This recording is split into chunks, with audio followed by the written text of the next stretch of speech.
প্রথমে ভোলা মাছগুলো সুন্দরভাবে নুন হলুদ মাখিয়ে নিয়েছি। এরপর কড়াইতে তেল গরম হতে দিয়েছি। তার মধ্যে নুন হলুদ মাখানো মাছগুলো একে একে ছেড়ে দিয়ে সুন্দরভাবে আমি ভেজে নেব। আমার ভোলা মাছ ভাজা হয়ে গেছে। এবার আমি আর কিছু ছিল, ওই মাছগুলো ভেজে নিচ্ছি ভালোভাবে। তারপরে কড়াইয়ের মধ্যে শুকনো লঙ্কা জিরা ফোড়ন দিয়ে তার মধ্যে পেঁয়াজ কুচি কাঁচা লঙ্কা কুচি নুন হলুদ দিয়ে আমি ভালোভাবে নাড়াচাড়া করে নেব। নাড়াচাড়া করার পরে আমি দেব সামান্য আদা বাটা।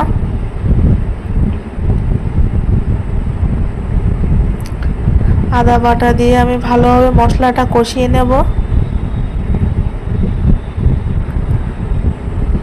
কষিয়ে নেওয়ার পরে দেব জিরা মরিচ বাটা।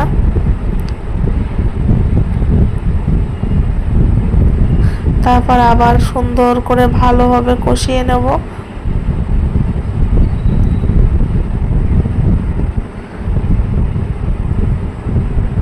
মশলাটা আমার ভালোভাবে কষানো হয়ে গেছে, দেখো বন্ধুরা। এবার কিছু টমেটো কুচি ছিল তা আমি দিয়ে দিলাম ওর মধ্যে। টমেটো কুচি দিয়ে আর খানিকক্ষণ আমি কষিয়ে নেব।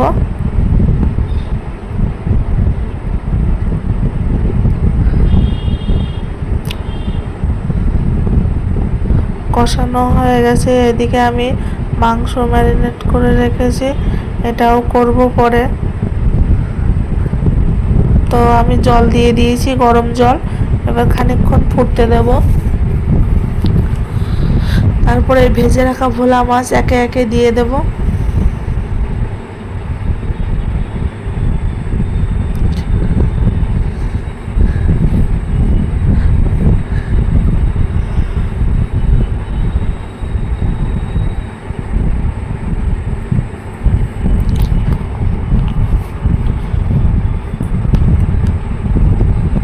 ভোলা মাছ আমার প্রায় হয়ে এসছে।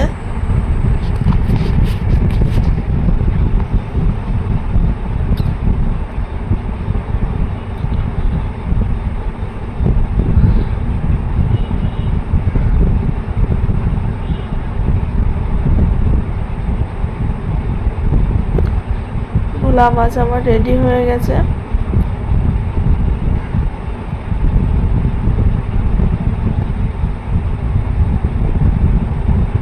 সবাই ভালো থাকবেন, সুস্থ থাকবেন।